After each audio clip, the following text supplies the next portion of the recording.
Kopfstand, der Podcast für PR, Kommunikation und neue Arbeit.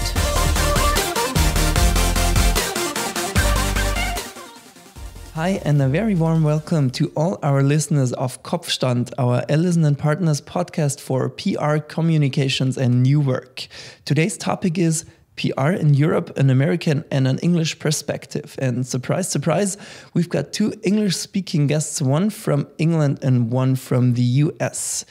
With me here today are Sue Grant, European Managing Director of the B2B team of Allison+Partners, based in London, and from the US, Matthew Della Croce, Global President, who, amongst other things, oversees our European offices.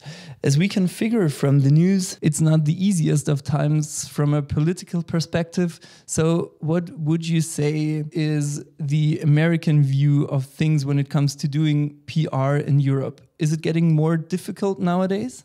Well, I think it's getting more difficult for us as agencies because the U.S. view of Europe right now is just a large question mark. I think there's a large question mark here on the ground as well.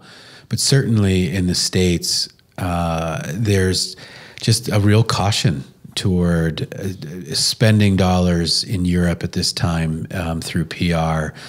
And it's definitely having an impact. We're seeing it even with our clients who are executing here. You know, we are seeing that they're being very, very cautious with their spend and their activities. So it's a time of caution, a time of not really knowing what's coming next. And as a result of that, it's impacting the types of work that U.S. corporates are doing here on the ground in Europe. I think that might as well be the case for UK companies wanting to do business in continental Europe, I figure, Sue, right? Yeah, I mean, the whole situation with Brexit is extremely difficult, particularly for the UK, and the confusion and the lack of a decision is slowing down business. It has to have an impact. There's no such thing as it being business as usual when we're in so much economic uncertainty in the UK, and that's definitely having an impact on what's happening across Europe. So what we're finding with our existing clients, they are actually treading water, and it's been business as usual for a lot of our UK technology clients because they don't want just to abandon the UK. But what they are doing is they're opening up offices in mainland Europe as well as keeping their UK offices. So we are seeing that change. So yeah, it's a challenging time for the UK, but again, for the whole of Europe, I would say. And Matthew, I think what would be the natural way of things is entering the European market through the UK because you have the common language and things like that. Do you think that might change as well in the future because of Brexit?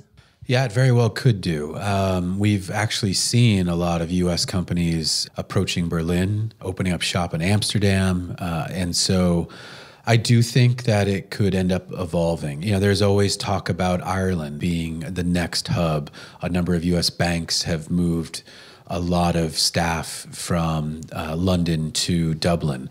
So we could see all of that. You know, one of the things that strikes me, though, that always frustrates me, frankly, is even though there's a challenging time, there's a slowing in terms of our business at times, that speaks to an opportunity.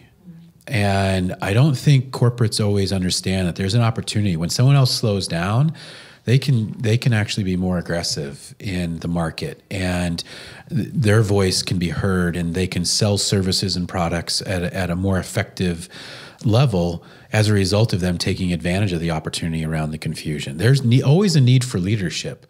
So as we can see, there's not only negative impacts about the current political situations, but there are a lot of opportunities which companies can take. And what we took a look at in our first segment called Überschlag is what would be the most important markets for US companies doing business in Europe. So where are they spending their most money and where do they enter Europe? Überschlag, der Faktencheck. For decades, US firms have entered the European market primarily through London as their business and communications hub. The current political development in the UK and the looming Brexit poses the question if London will hold its position as the European PR hub. Other countries are already gaining importance. For example, the Netherlands or Germany could already attract companies withdrawing from the UK. Sometimes Europe is mistakenly seen as one entity when it comes to communications. But in fact, there are huge differences between the individual countries. All of these factors need to be addressed in a thoroughly planned and ideally integrated communications strategy. The total spending on PR in Europe has increased over the last years to $2,817 million in 2018, $100 million more than in the previous year. Überschlag, der Faktencheck. All right, so we're back with our guests Sue and Matthew, and we're going to talk about what it takes to be successful as an American company and as a UK company to do PR in continental Europe or in the whole of Europe. Also with the UK, as we don't know what's going to happen with Brexit. So Matthew, first to American companies, what do they have to take into consideration when it comes to entering the European market from a PR perspective? It's a problem that's been around for, as long as I've been working in Europe, so dating back to the early 90s. It is that there's just at times an unwillingness to understand that this is a very different market. And we talk about it internally all the time. Sue and I just had a conversation about it earlier today, in that a lot of times US corporates will not be prepared with the appropriate amount of budget, with the appropriate amount of resource put against the opportunities that they want to achieve and the objectives that they want to achieve. You know, you just take Germany. Frankfurt and Munich are very different places. They're not near one another. And yet a US corporate is oftentimes approaches it in a naive way, believing that one, with a very small budget, they can have earned media relations executed in both regions. It's just not possible. A second thing is that we've seen the trend over the years, and I'm praying someday it changes. But there is this belief, which is not right, that a U.S. message will naturally work around the globe. And that's just not the case. There are maybe elements of a message and a story that would work, but it has to be localized. And those really, frankly, business naivetés really can impede results in a significant way. There's just got to be a real understanding of how large the markets are here. I mean, the number of consumers that are purchasing goods in the UK, in Germany, in France, in Italy. I mean, they're massive, massive economies. And so it's got to be treated with such an understanding that this is a unique economy, that we have an opportunity to sell products and services in, but we've got to treat it really from the onset in the right way, putting the right resource behind it, having the right understanding, the right team on the ground, and understanding that it's got to be localized first in order to work. Sue, from your experience, do you think these companies will have to be educated in order to perform PR successfully in Europe? And are they willing to get this education from our side, so to say? So Matthew and I have a similar history, and I would say exactly the same as Matthew, that even since the 80s and 90s, we've been educating these companies on how to do communications in Europe, and we're still educating them today. The one thing I would do is I would encourage all American business people who want to work in a European global company to come and spend time over here, because as soon as they've worked over here, they understand the cultural and nuanced differences. So I think, and the same goes for Britain. We're not always that great at speaking languages ourselves, so we too have a lot to learn, and we too have to be educated in understanding that, communications is different in every country, and also the language differences and the way we work out there in each country is very different. And I think one of the other challenges that a lot of our local teams and local offices have is the fact that invariably they are not only reporting into the US and maybe the London HQ, but also they're dealing with the local teams of the clients as well. And that's quite a challenge if you've got to keep both sides of the operation happy. And sometimes we don't take that into consideration.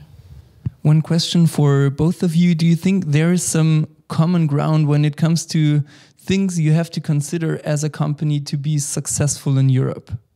Yes, I think some of the main things you need to consider is to make sure that you have a local plan for each country, that yes, you need a global strategy, you need global messaging that you can take everywhere. But then, as Matthew said earlier, you need to be able to take that global plan and have one for each country and specific activities that is going to work in that particular country. We are all so different, each country. And as we've already said, even within a country, the particular areas of a country are also very different, with often different languages being spoken in a particular country too. So we need to take that into consideration as well and be sympathetic and work collaboratively as teams. Matthew, anything you want to add to that? Yeah, I mean, I think just building on that is I hope will be an understanding that there's opportunities to succeed and grow an organization, and you need to start with data and analytics. Every market in Europe is incredibly competitive. And so you need to start off on the strongest footing and have a deep, deep understanding of your customer, what motivates them, and how to get them from point A was what they know now to point B, which is what you want them to know and think and do. And so I think part of it is also selecting the right agency partners in every market who really understand that market and can help a corporate with the innovation type of story that is really needed today to succeed. And the other piece that, particularly for Americans, which I think there's finally starting to get some real deeper understanding, a lot of consumers, as well as B2B purchasers, are demanding that an organization be truly purpose-driven. That's finally starting to happen in the U.S. and you can't succeed in these markets unless you really are thinking in those ways. And so again, I think selecting an agency partner who really understands the market, who can partner with you on a global level, help you craft that story that is going to resonate, but really understand, as Sue had said, what is going to work on a local level and the micro regions within a particular country even is really crucial for their success. I mean, they're spending money. They should spend that in a way that's going to drive success. And that comes from the foundation that we've just talked about. And as we have tons of experience ourselves in the sector in the Munich office, we were asking our colleagues in our segment Purzelbaum, which means front flip actually in English, what they are thinking that are the decisive factors when it comes to companies doing successful PR in Europe. Purzelbaum, die Umfrage. The main step they have to do is to understand that there is not one Europe, that each European market has its own rules, regulations, and also cultural backgrounds. And the art of PR is actually to manage to get your messaging across all these markets and to tailor the campaigns locally in a way that they are effective in each market. I believe that a very important point is to be aware of the fact that Europe is a continent consisting of many different cultures, and you have to be aware of the cultural differences. One thing I found that was really decisive was having content specifically for each country. So if you're doing PR, say in the Netherlands, it's very important to have numbers from surveys from the Netherlands, or to have a special story they can run in their own countries, or maybe sales numbers, anything they can use and to really tailor their approach to their local market. Purzelbaum, die Umfrage. As we've heard, there are a variety of different strategies and possibilities for companies to be successful in Europe. And now there's the question how this is going to be in the future. So what trends do you see are currently affecting European businesses or companies doing PR in Europe? And how do you think that could change in the future soon? Yeah, so one of the things that's exciting about change is nobody really knows what the outcome is going to be. And we are going through currently one of the biggest periods of change there's ever been. It is like another industrial revolution. It is a completely disruptive period, which is incredibly exciting for people like us and is highly motivating. So what the future holds for everybody is the companies who can change and can adapt and are fleet of foot and can spot the opportunities. Those are going to be the companies that survive and move forward. Those are going to be the people that survive and move forward. Whereas the bigger companies or the companies that aren't dynamic enough to change and evolve quickly to cope with this unusual period won't be able to adapt and be as successful as others. So we're very excited about the opportunity that it's going to bring. Matthew, how can PR help steer companies in the right direction when it comes to adapting to current and future trends? I think the age of communications, really a golden age of communications, is only just started, because what has transpired as a result of this digital evolution, and that Jill had touched upon, is that communication has gone from the masses down to the individual. We can all choose what types of content we want to receive, and we need it to be really specific to me. Well, that's what we do for a living, is we know how to have a conversation one-on-one across every stakeholder group. This is where management consultants and investment bankers and attorneys and ad agencies, they fall down. They don't know how to do that. And so I think the future is incredibly bright for communications, both internally and agency-wise, because there's a massive need for us to continue to have conversation. And we have grown up in an industry that has defined what storytelling through marketing is. And that's not changing. Storytelling is what motivates individuals. That's always been the case. We're hardwired to love stories. Well, we know how to tell stories. We know how to write stories and craft stories, and we know how to then share those stories across a multitude of channels across all stakeholder groups. So I think the future is incredibly bright for us. I think organizations need to understand their role and that they need to put communications up at the C-suite and at the board level in terms of its importance, because any stakeholder message can be picked up by every other stakeholder group at any given time. And by the way, it lives forever as well in this digital world that we live in. So on the one hand, we have being successful in storytelling. On the other hand, we have to make it measurable for the companies. They have to know what they are getting, and at best in hard figures and hard numbers. How can we achieve to do that and not only saying that we're good at the things we do?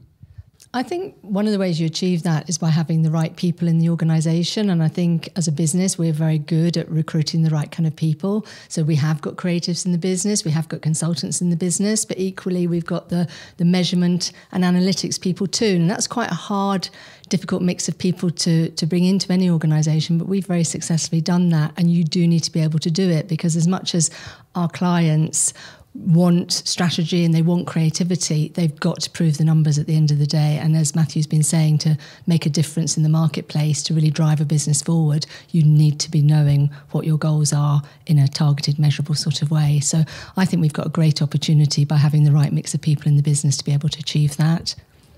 All right, so very exciting times ahead, and we are living in right now, but we were wondering in our final segment, which is called Rückwärtssalto, backflip in English, how PR developed in Germany and what's the state of things right now. Rückwärtssalto, die Geschichte zum Thema. PR actually only started to really thrive in Germany after World War II. In the origins, it had been influenced a lot by the US. Due to the increasing importance of public relations for companies, the PR industry grew to currently over 50,000 PR employees in Germany. The relation between journalists and PR professionals is about 2-1, whereas in UK the relation is already even. Rückwärtssalto, die Geschichte zum Thema. I think we can learn a lesson from the past. And if we were to do so, Matthew, what would it be? Well, it's interesting. when you look through history, there's always a repeating of itself. We talk a lot about today how we have to communicate almost on an individualized level. And through all of these different channels, we're able to reach people on a much wider scale, but more individualized. Well, 100 years ago, you didn't have national newspapers. It's quite a national press, quite the same level that you did now. You had lots of smaller, localized publications. They had newspapers for neighborhoods all across Europe and the States. And it's kind of the same now, where I can have an Instagram feed that really just focuses on 500 people. And those 500 people may be incredible purchasers of products and services. And I really want to target those 500. Well, it's really, it's just a different medium. It's new technology. But we used to have something fairly similar 100 years ago, where we had very, very localized communication and knowledge and education being shared through highly, highly localized publications, newspapers that, were just a couple of pages long and would come out every day or every other day. So it is interesting. What it tells us is humans haven't evolved all that much in the last 100 years. We like stories. We like to be felt like those stories apply to us. We want companies to interact with us in the way that we want them to versus the way they want to talk at us. We don't want to be talked at anywhere in the world. And so what we learn is that the human nature hasn't changed all that much. Things around us have changed. Technology has advanced. The way that we receive information has evolved. But as people, and the way that we like to hear messaging, it hasn't changed all that much. And I think it's a valuable lesson to learn as we as marketeers look to continue to, get our messages and our stories out there to potential customers. Last question for you, Sue. So the things Matthew said, how are they important for companies wanting to do PR in Europe? So I think what Matthew's saying is very appropriate, because what's happening now is that the latest tools and the technologies that we've got is enabling us to do personalized communication to consumers. And that didn't exist until very recently, when all this technology has come to fruition, that we can now target people a lot more effectively and give them the right material that they want.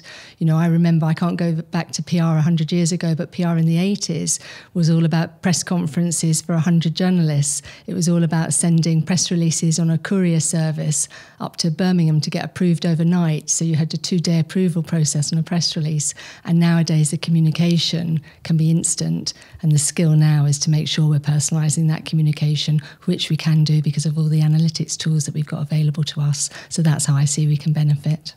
Last question for you, Matthew. What instant advice would you say could you give to American companies or people of American companies listening to this podcast, wanting to act maybe now? What should they do? They have to start with a foundation of knowledge. That includes everything from data and analytics about the local markets that they're looking to go out to. That includes the type of talent that they're going to need to recruit. And look, everybody knows the war for talent is global, and it's very real. But you need to start with a deep, deep understanding. You should align with partners that really understand your local market. And again, I think if you start with that understanding and that foundation, then you can put the right resource behind it. I think that is a wonderful conclusion for this podcast episode. So thank you very much, Sue and Matthew, for participating in our episode, and all the best for the future. And you guys, thank you for listening, and we look forward to talking to you in the near future. Kopfstand, der Podcast für PR, Kommunikation und neue Arbeit.